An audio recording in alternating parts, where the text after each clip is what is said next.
Bonjour et bienvenue à toi dans ce point lecture.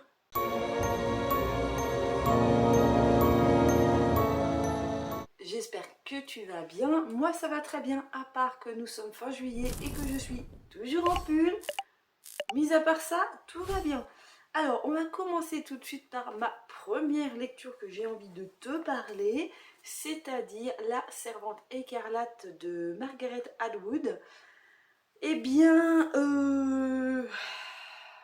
je t'en ai longuement parlé dans un vlog.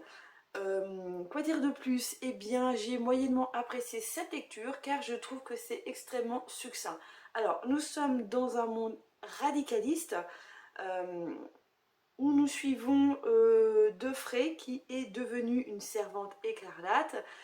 Son objectif de vie est d'enfanter et le père de cet enfant est simplement le commandant de la maison dans laquelle elle est, parce que le commandant est avec une femme qui ne peut pas avoir d'enfant. Voilà, c'est très répandu dans ce monde-là que les commandants ont des femmes qui ne peuvent pas avoir d'enfants, et donc pour avoir une progéniture, ils sont obligés d'utiliser d'autres femmes, et ce sont donc ces servantes écarlates. Donc on va suivre la vie de cette jeune fille qui va se faire féconder par, ou tenter de se faire féconder par ce commandant, et voilà, on est au cœur de la vie de cette maison en quelque sorte, maison de bourge on va dire, de haut placé, et elle, bah, voilà, elle est tout en bas hein, en gros, et on est dans un monde où ils n'ont plus le droit de rien faire à part ce pourquoi ils sont destinés. Voilà, clairement je ne vais pas rentrer dans les détails parce que vous avez qu'à regarder le vlog, et alors ça doit pas être le dernier, ça doit être l'avant-dernier, et puis bon, je pense que vous connaissez de toute façon le titre et vous savez à peu près de quoi ça parle. Il y a une série télé qui est sur ce livre. J'ai commencé simplement le premier épisode de cette série télé. J'ai eu clairement l'impression d'avoir l'ensemble du bouquin dans le premier épisode. Voilà, c'est parce qu'ils prennent en fait un bout de la fin du livre pour commencer la série, et après ils reviennent au début de la série. Oh là là. Bref, j'ai vraiment une impression d'avoir tout le bouquin dans le premier épisode. Je vais peut-être continuer même si j'ai pas trop adhéré dès le début. Voilà, bon, peut-être parce que j'ai lu le bouquin et que j'ai eu le sentiment qu'il va rien de se passer après, parce que clairement, je vous dis, tout est dans le premier. Allez, 70% du bouquin est dans le premier épisode, donc je sais pas combien de saisons ils peuvent faire. Alors oui, ça va être à partir de ce livre, ça je comprends bien, mais oui, ça doit sûrement partir dans autre chose, des choses qui ne sont pas forcément dans le livre. Sinon, pour en revenir à ce livre, eh bien, clairement, je voulais savoir pourquoi, parce que ce sont des gens qui ont connu notre époque, et ce régime totalitariste est arrivé après nous. Et en gros, une génération après. Donc elle est encore issue d'une génération qui a vécu la vie normale, et en fait, comme je vous ai dit dans mon vlog, l'élément principal que j'avais envie de connaître dans ce bouquin et que je trouvais extrêmement essentiel pour vraiment comprendre l'évolution de cette société, c'était de comprendre et de savoir qu'est-ce qui s'était réellement passé et pourquoi on avait changé de régime. Euh, eh bien, clairement, ça va être un petit coup de spoil, mais on ne le sait pas. Et ça m'a extrêmement dérangée de ne pas savoir pourquoi. J'aurais préféré dans ces cas-là qu'on rentre totalement dans un univers qui n'est pas le nôtre, et un univers voilà où c'est comme ça depuis des générations. Alors j'aurais préféré qu'il n'y ait pas cette histoire de transition d'un personnage qui est issu de notre monde et hop, il arrive dans un système totalitariste, surtout qu'on ne sait pas si c'est seulement là où elle est, dans le pays où elle est, ou si c'est la planète entière, on n'en sait rien du tout. Et j'ai trouvé ça extrêmement dérangeant, en fait ça m'a beaucoup dérangé de ne pas savoir tout ça. Voilà, voilà, je crois qu'il y a un tome 2, je sais plus comment il s'appelle, mais je crois qu'il y a une suite, je sais plus qui m'a dit qu'il y avait une suite. Alors je ne sais pas si on en sait plus, mais tout le buzz qu'il y a autour de ce livre qui a quand même été interdit donc au Texas, et c'est dans cette catégorie-là qui va rentrer dans le challenge de Vox Literaria. C'est une œuvre qui a été interdite dans au moins un pays. J'avais mis cette œuvre-ci, ce qu'elle est interdite au Texas, sur le côté féministe de la chose, parce qu'on est vraiment dans une société là, là c'est montré sur un point de vue d'une femme, qui est dans un régime gouverné un petit peu par des femmes, et mais voilà,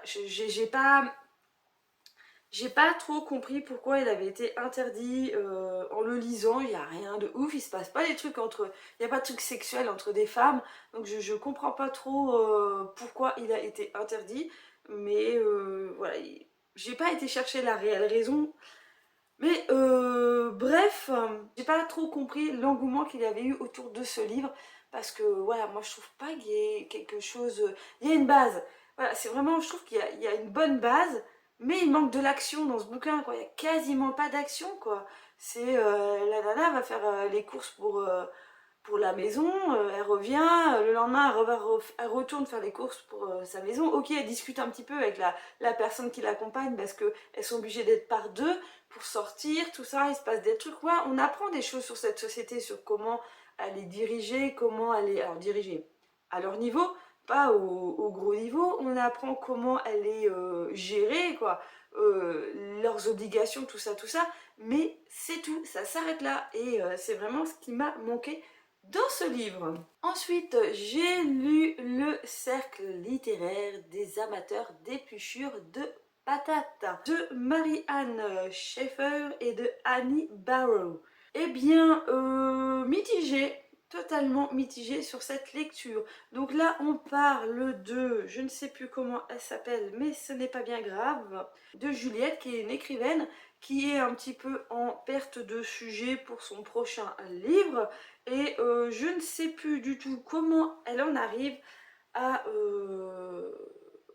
discuter avec des gens qui habitent Guernesey, et je crois que c'est un de ses... Je sais plus si c'est son éditeur, bon bref, voilà, je sais même plus le début du bouquin, mais je sais plus qui exactement lui a dit que « Ah tiens, il faudrait que tu t'intéresses, pendant la Seconde Guerre mondiale, Guernesey a été occupée, et pendant cette occupation, eh bien, il y a des habitants qui ont créé un cercle littéraire pour pouvoir se rencontrer et discuter. » Bien sûr, c'était juste une feinte envers les Allemands pour pouvoir se réunir librement, parce que finalement, je vais pas dire qu'ils en ont rien à faire des livres, parce que dans le, comment dire, dans le fake de la chose, ils se sont quand même tous retrouvés à lire un bouquin toutes les semaines, et donc aller à cette réunion pour en parler.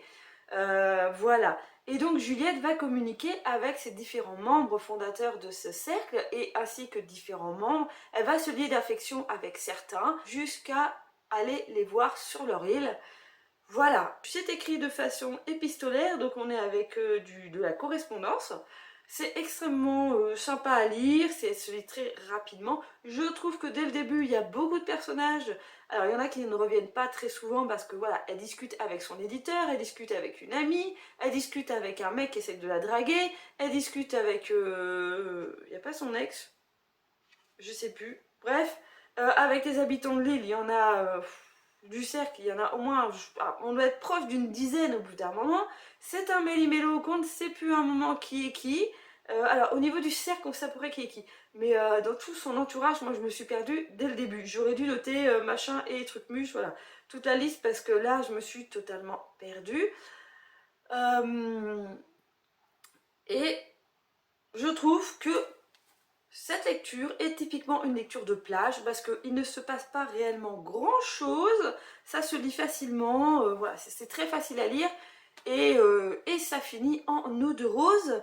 Voilà tout ce que je déteste, et on n'apprend pas forcément grand chose sur ce cercle, sur la façon qu'il fonctionnait pendant la Seconde Guerre mondiale, sur cette invasion allemande. Alors on apprend quelques trucs sur comment dire, sur les enfants de l'île qui ont été, je veux dire, exportés, c'est pas ça.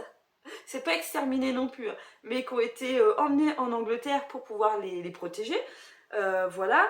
Il n'y a que ça en fait comme réel événement. Après, il n'y a pas de truc de ouf. Voilà, ils sont un peu sur... comment ça se fait qu'il y en a un, il a réussi à garder un cochon. Ouais, c'est des petites histoires comme ça. Chacun raconte un petit peu ses petites histoires de vie par rapport à cette invasion allemande, mais sans être dans quelque chose de gore, sans être dans quelque chose de vraiment horrifique, sans avoir toute l'horreur de la guerre en fait. Alors je dis pas que c'est super gay comme bouquin, c'est pas ça, mais je trouve que l'horreur est un petit peu acidulée dans ce roman. Voilà, c'était quand même, voilà, une bonne lecture, hein, c'est pas un mauvais livre. Pareil, c'est un bouquin que j'ai vu passer pendant de nombreuses années Avant que je le trouve à Emmaüs, quand je l'ai trouvé, j'ai fait ah trop cool, je le voyais partout sur les réseaux sociaux. Après franchement j'avais pas forcément regardé les avis, mais je le voyais passer partout, je me suis dit ah il faut absolument que je le lise, ça a l'air génial. Et en tout cas par rapport au titre, ça a l'air vraiment hyper sympa. Et finalement, eh bien, c'est très bateau, comme je vous dis, c'est vraiment une lecture de plage, une lecture d'été. Moi j'en dirais, j'irai pas plus que ça, parce que je ne l'ai pas trouvé extrêmement intéressant, quoi. Il n'y a pas des rebondissements, il se passe pas des trucs de ouf.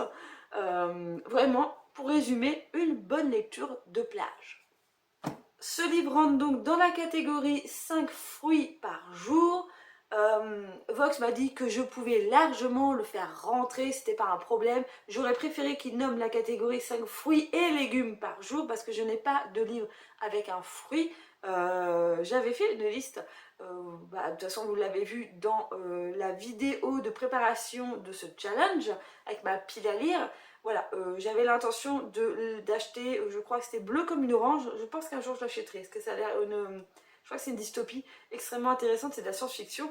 Bref, on s'étale, et donc, voilà, du bon, un fruit, un légume, tout rentre dans cette catégorie. Donc c'est pour ça que j'ai fait rentrer ce livre avec le mot patate.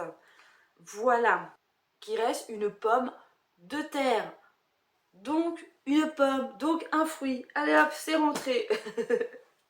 Et ça nous fait donc 2 catégories validées. Ensuite, j'ai j'ai commencé à lire Le Roi en jaune, que l'un d'entre vous m'avait conseillé suite à la vidéo pâle pour la catégorie Ken French Royal, lire un roman avec un personnage en rapport avec la royauté. Comment te dire que Le Roi en jaune, ça n'a pas de rapport avec la royauté, à part qu'il y a le roi dans le titre, donc ça rentre dans la catégorie. Charlène Moonstock m'avait dit que les 2 premières nouvelles, c'était les meilleures du bouquin et qu'après elle avait moins aimé. J'ai lu les 2 premières nouvelles et moi j'ai pas du tout aimé les 2 premières. Et je lâche l'affaire, c'est un abandon, j'aime pas du tout, j'arrive pas à rentrer dans les histoires. Alors, et c'est un abandon, je sais pas, je vais quand même les garder en livre de chevet, comme c'est des nouvelles. Peut-être que entre 2 bouquins, je vais me dire tiens, je vais avancer dans ce livre, je vais en lire une autre. Mais clairement, là, entre toi et moi, c'est un abandon. J'ai donc lu, c'était quoi le premier? Hop, hop, hop. Le premier, c'était Le Restaurateur de réputation. J'ai bien aimé, malgré que comme c'est une nouvelle, c'est pas... C'est vraiment une vue du dessus, quoi, j'ai envie de dire. Il y a pas beaucoup de détails, tu as envie d'en savoir plus, il y a vraiment une histoire, voilà, c'est vraiment un prémisse d'histoire, on va dire. Et c'est bien dommage parce que celle-ci, je l'ai bien appréciée. Donc voilà, c'est en gros l'histoire d'un mec, je crois que c'est un espèce de vieux un peu handicapé, voilà, on se demande de quoi il vit, et en fait il vit avec l'argent que des personnes lui donnent quand ils viennent chez lui, parce qu'il restaure les réputations, je sais pas, il fait des espèces d'incantations, et qui permettent que voilà, la réputation des gens devienne meilleure. C'est à peu près ce que j'ai compris, en gros, et ensuite j'ai lu Le Masque. Alors là, on est plus sur... Ah, j'en ai lu 3, dis donc. Ah bah dis. Le Masque. Le gars découvre, en fait, je sais pas, il a mélangé des trucs, il nous a pas fait une pierre philosophale, il n'a pas découvert comment faire de l'or, mais il a en gros découvert un liquide, il a réussi à, voilà, à faire une tambouille. C'est un liquide où quand il met un être vivant dedans, l'être vivant ressort totalement en marbre, un truc comme ça, un marbre avec des striures trop belles et tout, et par transparence on voit presque le cœur de l'animal, comment dire, pas éblouir mais s'illuminer, voilà, il y a tout un délire un petit peu comme ça. Celle-ci j'ai bien aimé, Le Masque j'ai bien aimé. Voilà, j'ai trouvé ça super sympa comme concept, même si on est un peu dans, comme un petit peu dans des mythes mythologiques, voilà, de je te transforme en pierre, un peu comme dans les Chevaliers du Zodiaque, voilà. C'est pas Méduse? Non, Méduse, avec ses cheveux en serpent, là, quand tu la regardais dans les yeux, elle te transformait en pierre. Je crois que c'est ça, ou tu mourais, je sais plus. Mais il y a un truc comme ça avec je te transforme en pierre. Donc c'est un petit peu... alors, c'est pas totalement le même délire, parce que là, on est obligé de te plonger, en fait, dans ce liquide pour que tu te transformes en marbre. mais je trouve que cette nouvelle-là est inspirée largement de cette œuvre, de cette mythologie. Voilà. Et le signe jaune, eh bien, je l'ai lu, mais je m'en souviens plus. Voilà. Hop, ce qui m'a permis de conclure ce bouquin et de me dire, ouais, oh là là, Robert Chambers, c'est pas fait pour moi. J'ai pas cette fluidité de lecture avec sa plume. Je sais pas, j'avais du mal à rentrer dans ses nouvelles, j'avais vraiment du mal à rentrer dans son texte. Il m'a pas charmé, quoi. J'ai pas eu envie de lire plus que ça.